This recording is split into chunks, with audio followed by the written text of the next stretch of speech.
Hey, non comme. Mais Dr. Balthazar is in the house. Okay, today it's a day off. So, you see this project is blessed.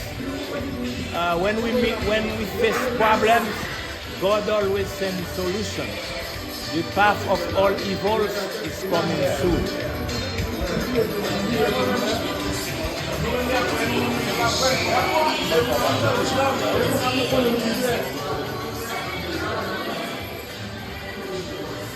Captain Timazo is preparing for the next scene. Okay, this is the kitchen. Wait.